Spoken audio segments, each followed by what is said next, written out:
Hello and welcome to the Rio's Tabletop, and today we take a look at my first game of Black Powder. And yeah, why why did I go into another gaming system? So let me explain. I didn't even know a week ago what Napoleonics was. I mean, I knew they existed, but it kind of wasn't really for me, and I didn't really care. I mean, I saw these beautiful videos, and it's kind of cool, but I played a game. No, I played a game of Bold Action, and I came home and I was kind of wondering, man, if Bold Action is so good and I enjoy it so much, like, what else does Warlordgames offer that is amazing, and how do the other gaming systems works? And so I went to the homepage and I browsed to it, and I saw Conflict 47, which I definitely would love to play, with some werewolves and zombies and yeah, weird war, all for that. And then I saw the Hail Caesar, and thought, okay. But then I came to this Napoleonics, and I don't know what it was right now because I had seen it 1,000 times, a million times, and it kind of didn't spike my juices, but this time it did. And I went to YouTube and I typed in how to play Black Powder. And I found a video with Rick Priestley, and then I saw like a Battlereport from this guy, Seventh Son, and I was hooked. Like, I mean, just looks like so much fun, and painting these, and I was kind of intrigued. And then I found this guy.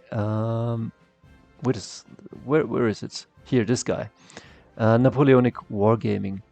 And this guy is so super funny, and I kind of watched what videos he was putting out, and yeah, I liked what I saw, and so I wrote into my group, or into my local game store group, does anybody play Black Powder? And two guys said, yeah, I've been playing Black Powder, like American Civil War, on a very small scale.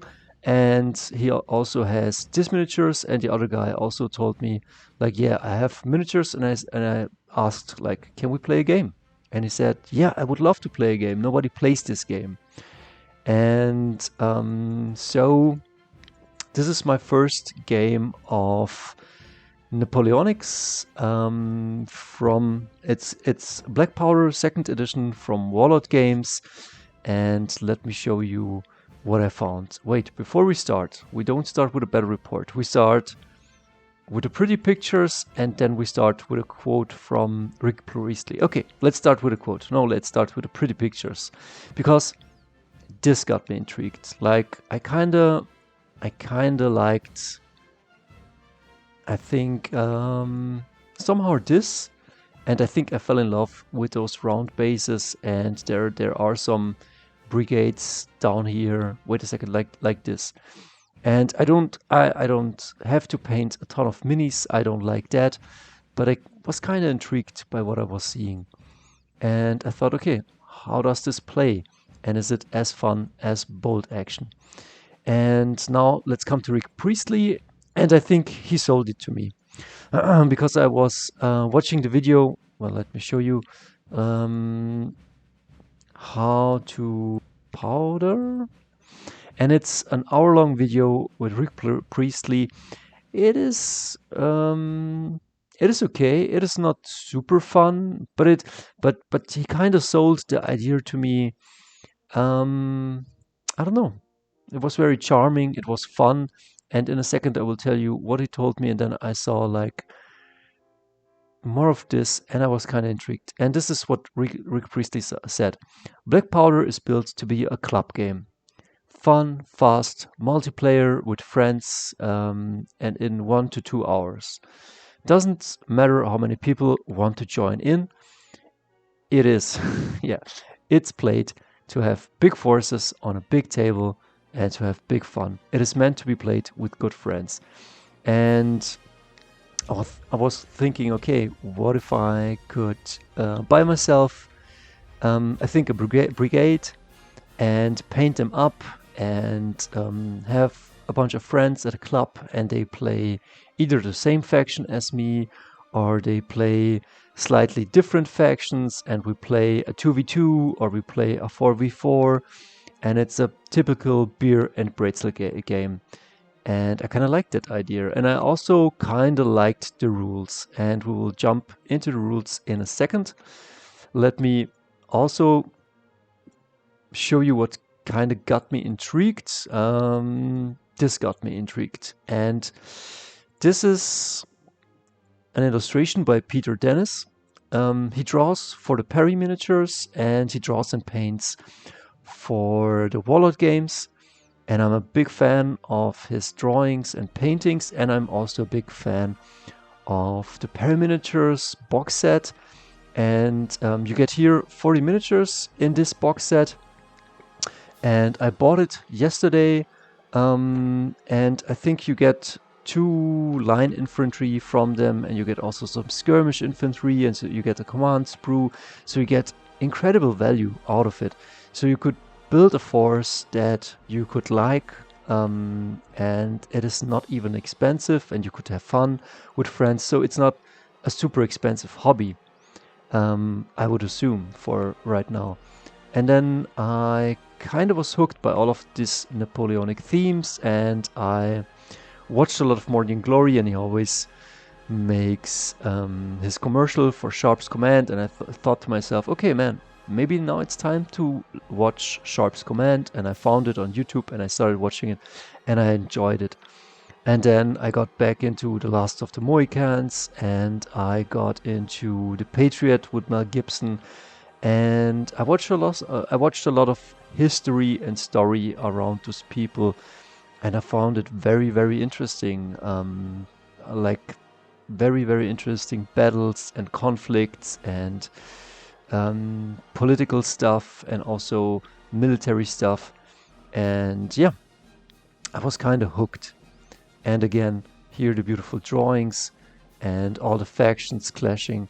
And let's get into the game. Before I go into the game, as you can see, you bring brigades.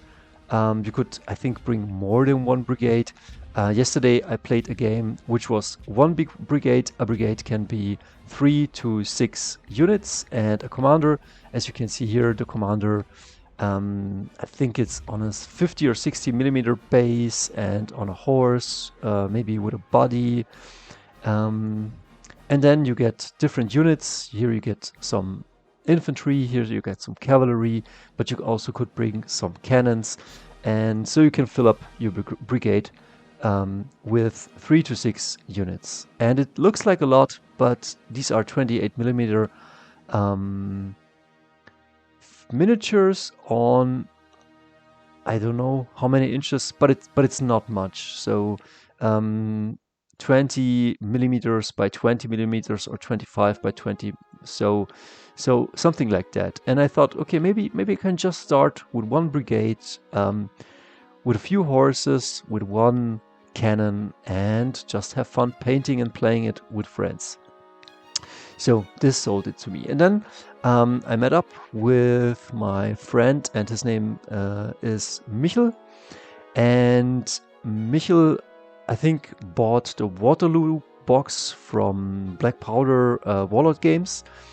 And in that you have a late French army around Waterloo. They wear, in this time, long coats. I don't know if it's winter or if it's summer, but they wear long gray coats, and they have light cavalries, maybe hussars, and they are painted green. I will go into detail in a second.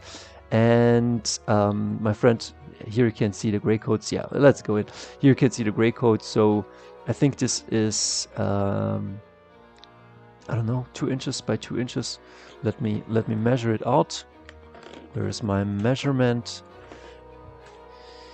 So yeah, should be roughly 2 inches, something like that. And those are the bases, and you can then make different formations. This is a line formation in which you can maximize your firepower, and the black powder rule set can also be applied to smaller scale miniatures, to bigger scale miniatures, and whatever you want. So you can say like it's what you see is not what you get. It is just a placeholder for the army and the units that you bring. Like this could be hundreds of dudes, or maybe it could be 30 dudes, and maybe there are 30, but you know what I mean. So this is my French army. I'm playing the French, and he's playing the British, and he brought a cannon, and he brought a general. I don't know what's it called. Let's call it a general. And this guy gives the orders. So in bolt action you give order dice, but this guy is giving orders in 12 inches, 12-inch reach, or 12 inches of, yeah. And each unit has to pass an order test. He has a morale of 8, and so he shouts the order, and let's say he wants the cannon to shoot. So you give the order for shooting or for moving, you roll a dice, and on an 8 or lower, the cannon just does what it's meant to be, follows the order, and if not, it just does nothing. In bolt action you would say it goes down, but it doesn't go down. It just doesn't do what you say, but I think it can still shoot. So I'm sure these are the Hanoverians.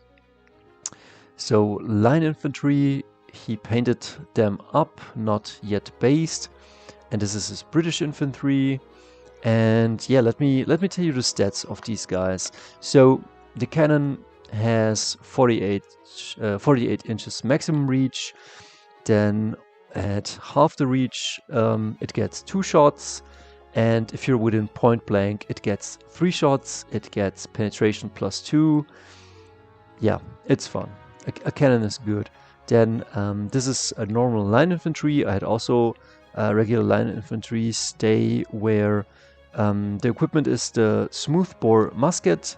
In hand-to-hand combat, they have 6 attack. The hand-to-hand combat is like in bolt action. Then if they're shooting, they shoot with 3 dice. We'll come to that. Then they have a morale of 4 up.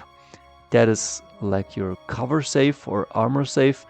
But because they will take casualties, and this is more of a morale test, will they stay and shoot, stay and fight, or will they run away or lose a stamina?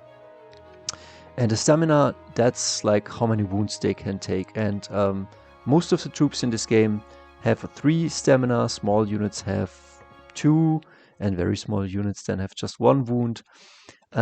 Yeah. And some units have also special rules, and it's fun. Here are my French, and in the middle of this line infantry you usually have your commander and your bannerman and your drums. Measurements get made from the officer, I think, because he has to shout the order, or he is the one that executes the order, and so from the middle it will be measured. Here are my light cavalry. These guys have, how much movement do they have? I think they have 12-inch movement, and they have 18-inch movement. And here you can see my French commander, and here again I have 2 line units and 2 horses and 1 commander. So we're playing a pretty small game. Imagine if you would play 40k with 4 units, 2 battle line units, and maybe something special, 2 HQ and 1 commander. This is what it would look like. As you can see, we did put aside the terrain. It's just there for the flair and for the optics. But because we're learning the game, it is just an open field, not heavy, not even rough terrain or something like that, because we just want to try out the mechanics of the game. And so my guy shoots to the arms, and now we start the game. So in this game, you can say I move. You can always pre-measure. Pre-measurement is totally fine. And you can point with your finger on the table and say, my guys, like they can walk 12 inches. But you can also double and triple your movement, which is pretty cool. But you can see here the double sixes. And so the officer shouts, move. And Michel pointed his finger here, so he wanted to just move them up a bit, maybe into musket range of 18 inches, and then shoot at my guys. And then he has to roll with 2 dice. If they pass the order, they would pass on an 8, but he rolls a 12 and they do nothing. So maybe it's too loud on the battlefield, or maybe they're too afraid, but the Hanoverians do not move. Yeah, they just stand still. I think he tries to move all of his troops, but they don't want to pass the order test, and then I move my troops, and as you can see, I move 12 inches up, and let's say I would have wanted to go triple the move. That would be, I think, 36 inches. What would I have to do? I would need to roll a dice, and if a given order, especially a movement order, and I would need to pass an 8. And if you're like 1 or 2 better, then you get double the move. And if you're 3 better, like let's say an 8 is your morale, but you roll a 5 or lower, that means that your troops are really pumped. And so if I tell I will run up until this point, or I will charge you, I could do that on the roll of dice with 2 dice on a 5. I would reach this point. But that's a gamble. It could be that I just roll an 8. I just pass my order, but then I have to move just one advance or 1 run order. Yeah, I go into that a bit later. So as you can see, I'm moving up, and this is how I moved all of my troops. And the thing is this, when you shoot, you can shoot only the nearest unit. Like I cannot shoot at these guys with these, and my horses don't have any muskets or something like that. So I should have really charged the enemy and maybe tried to charge the enemy. After this game, we played a second game, and in the first turn of the game, I said, okay, I want to run here. They have a movement of 12, and so if I roll a really good morale test, I can charge to turn 1, and I did. And it broke the enemy, and he ran away, and then the cannon shot in my face. But that's in game 2. In this game, again, I can just shoot at the enemy that is within reach, and now we will see how the shooting works. I think the game is also very beautiful, something for the eye. And as you can see, I'm shooting. I think I'm shooting with these guys over here. So the unit doesn't matter how broad it is. You're shooting with medium-sized units. I think you have 3 shots, so that represents the volley of shots you induce on the enemy. And if it would be a large or very large squad, you would have 4 volleys. So let's say maybe they shoot a volley into these guys, they shoot a volley into these guys, and they shoot a volley into these guys. So 3 dice. So I roll the dice, and what do they mean? Because I'm not in point blank, so everything hits on a 4 up, so even Steven, 50%. So I'm hitting on a 4. And would I have rolled like 3 4s, I would have made 3 hits. And then the enemy needs to save these with, they're not called armor save, but they're called morale saves. And if I roll a 6, that's a critical, and the critical will make the enemy disordered. I will tell you what that means when it is time. So they shot, Now it's the enemy's turn, or Michel's turn. He moves them. Now things move. Yeah, it's turn 2. That's what I say. So it's turn 2. And this time he gives the Hanoverians the order, and this time I think they march. As you can see, they march on. They are now into shooting range, maybe even into point blank. He could have, I think they are in point blank. So on the shooting, they now hit on a 3. They get a +1 modifier. The cannon does not move, and everything here moves into a line formation, into the front, and now is ready to shoot. There are also free movements, but we'll get into that later. I just want to show you a bit around. So what's going to happen? He's rolling dice, and he's shooting with his guys on to my horses, onto my line troops, and as you can see, I got wounds, and I saved some of those wounds, but some of those wounds I didn't save, and so I take a casualty. I take a casualty. And most of the troops can take 3 casualties until they are shaken. And then you have to make a rout test, a morale test, and then we have to roll on a table and see what happens. It could be that they just rout and flee. It could be that they stand their ground, or it could be that they fall back and are disordered.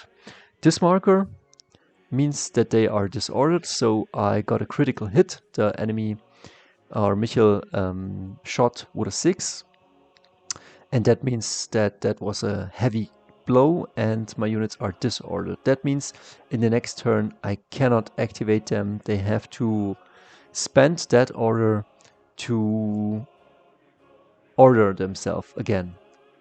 But at the end of my activation I can take these markers off. So then it's turn 3. So now it's my turn, and I cannot activate these guys because they are disordered. So they're just standing there. I cannot do anything with my commander with them. So they are just standing there, and it's a bit like going down in bolt action, or being pinned in the Horus Heresy. And let's see what happens. So I think I will charge in with these guys, and I think these guys will shoot these guys. But I really, I measure from my commander here in the middle, and I think I could choose either or. And yeah, as you can see, at the end of my activation, I take off my disordered. And what am I doing now? Yeah, as you can see, I shot the enemy. I disordered the enemy, so they are now also can't do anything. And now what's going to happen? Let's see. Here the casualties are piling up, and I'm again disordered. You roll with a 3 dice, and sometimes you get the 6, and sometimes you get not even a hit, because you're rolling just like 1, 2, and 3. So it's a bit swingy. It is pretty simple, but it somehow is fun. So now I'm charging in with my horses, and now we're in close combat, hand to hand, and it's similar as in bolt action. The enemy can now give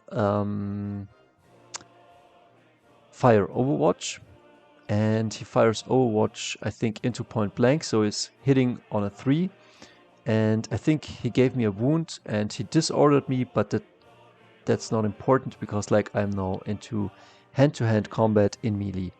And so my Guard Elite Veteran Light Infantry, which they have hand-to-hand 7 attacks. And because they charged, they are not hitting on 4s, they are hitting on 3s. And that's really good. And the enemy, if he's disordered, and I think he is, then he's not hitting on a 4, then he's just hitting on a 5. So 7 attacks hitting on a 3, and infantry has hand-to-hand 3 attacks. Wait a second, hand-to-hand line infantry has 6 attacks. So 6 attacks, 6 dices he can roll, but he's just hitting on 5s, and I am rolling 6 attacks, but hitting on 3s. And these are Michel's dice, I guess, and he's hitting really good because he's just hitting on 5s and 6s. And so he crits. My guys are disordered and I take a wound. And then I hit, and man, that's really poor. Like that is really sad because I'm hitting on 3s, and as you can see, 2 1s, 2 2s, and yeah, I think he made me 2 wounds, I made him 2 wounds, and that is a draw. But then you can see, are you supported to your right or left flank or to your rear? Like one flank can support you, that adds to your combat. So that would be, because I'm supported to the left flank, I would have 3 wounds, but he's also supported to his right flank. And so again, it's a draw. And I think, yeah, I wouldn't say that nothing happens. We will see, because we are now over wounds. And yeah, this happens. Like, I took more wounds than I have stamina, and he too. Like, I can take 3 wounds and he can take 3 wounds. So we are shaken and we are disordered. And then on the BlackPowder book, if you're checking, so what's going to happen to your troops, on side 79, there is a break test table. And on a 4 or less, you roll with 2 dice, and on a 4 or less, they just flee. The unit breaks, it is destroyed. You take them off the table. On a 5, they will retire a full move. So they will retire a full move, and my guys will retire a full move. On a 6, they will hold their ground, and on a 7, they also hold the ground. And artillery, in each one of these circumstances, is destroyed, because like if you touch artillery in hand-to-hand and it gets too many casualties, it's broken. Like, yeah. So I broke his guys, and he has to retreat and form anew, but he is disordered, and he does this in 12 inches. Here you can see the break test result table, and also you get a minus if you're disordered, which we both are. You get -1 for each casualty. So I have a morale of 9, I think, because my horses are a bit of elite. He has a morale of 8. So you take 2 dice, and let's say you roll an 8. You would pass, but because he's disordered, he now has a 7. And because he has 2 excess casualties, now he gets again -2, and now he's on a 5, and now he is retreating. And if it would be, and if the artillery would have shot them, then it would be a 4 or less, and they would have just be wiped out. So at the table edge, he's rallying them. Pretty lucky they didn't run off the table, but there stand now, and my guys retreat too. And as you can see, we each broke each other in that combat, and yeah, that's kind of fun. What else? It's turn 4, and now he's charging me, but I can counter-charge him. And we meet in the middle of the charge distance, and as you can see, we both connect. But because I'm the charging unit, I get +2 to my hit modifier, so he's hitting on 4s and I'm hitting on 3s. Again, 6 attacks from the line infantry against 7 attacks from my horses, and we will see what happens. And I take casualties, and I'm not sure how many casualties he takes, but yeah, he critically wounded me. I'm disordered, he's disordered. I took many more wounds than he took, and I think I roll on the break test table again, and I roll a 4, and my guys just flee. They are wiped out, and the Hanoverians kind of decided that, and then I think I get shot by these guys, and it's turn 5, and the cannon shoots at me, and the cannon again, pen +2 on over half range. I think you hit just on a 5 over half range. In half range you're hitting on a 4 and you're getting 2 shots, and in point blank you're getting even 3 shots. But yeah, I think that